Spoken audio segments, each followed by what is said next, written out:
In 1954, Graham Sutherland was commissioned to paint Winston Churchill's portrait. What could have been a simple ceremonial gesture became instead one of the most fascinating intersections of art and power in British history. The Crown's episode Assassins takes this moment and transforms it into a masterclass in visual storytelling about mortality, legacy, and the gap between how we see ourselves and how others see us. Well, as you search for him, perhaps I can implore you not to feel the need to be too accurate. Why? Accuracy is truth. No, for accuracy we have the camera. Painting is the higher art. The episode's title is our first clue, Assassins. But who's killing whom? Is it Sutherland, wielding his brush like a weapon against Churchill's carefully constructed image? Or is it time itself, the ultimate assassin, slowly but surely claiming everyone, even the greatest of us? Notice how director Stephen Daldry frames these early scenes. Churchill stands before various paintings in his collection, always positioned as the viewer, the judge, the one in control. But when Sutherland arrives, these power dynamics begin to shift. The camera starts to linger on Churchill's face in ways we haven't seen before, catching every wrinkle, every shadow, every sign of age he's trying so desperately to hide. What makes this episode so compelling is how it turns the act of portraiture into psychological warfare. John Lithgow's Churchill and Stephen Dillon's Sutherland circle each other like prize fighters, each trying to expose the other's vulnerabilities while protecting their own. Interesting. From what I read, this is all very new to you, this portraiture. I don't think anyone starts out wanting to be a portraitist. Yeah, but in your search for your métier, you've tried a bit of everything. That's true. I came to painting quite late.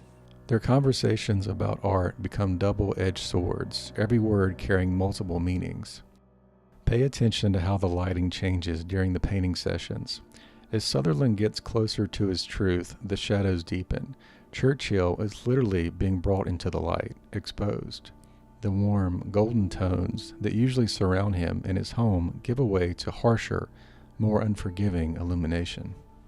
But what elevates this episode beyond just a story about a painting is how it weaves in Churchill's relationship with his wife Clementine and his own fading grip on power. Every scene with the portrait becomes a mirror reflecting his declining influence in Parliament, his struggling marriage, his mortality. The revelation of the portrait becomes one of the most devastating moments in the series. Watch how Lithgow plays it, the slight tremor in his hand, the tightening of his jaw, the way his eyes betray him even as his face remains diplomatic. This isn't just about not liking how he looks. It's about being forced to confront a truth he's been running from.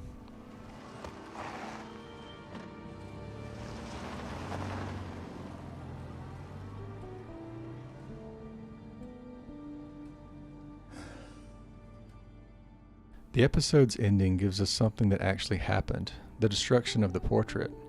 But the Crown turns this act of vanity into something more profound. It becomes a futile rage against the dying of the light, a desperate attempt to control the uncontrollable. What makes Assassins such a standout episode is how it uses this historical moment to explore universal truths. We all construct images of ourselves, carefully curated versions we present to the world.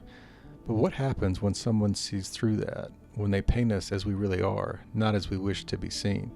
The genius of the episode lies in how it takes this specific moment in British history and transforms it into a meditation on power, perception, and the inevitable march of time. In doing so, it doesn't just tell us about Churchill, it shows us something about ourselves. Because in the end, we are all sitting for a portrait, whether we like it or not. Time is the artist, and it never flatters.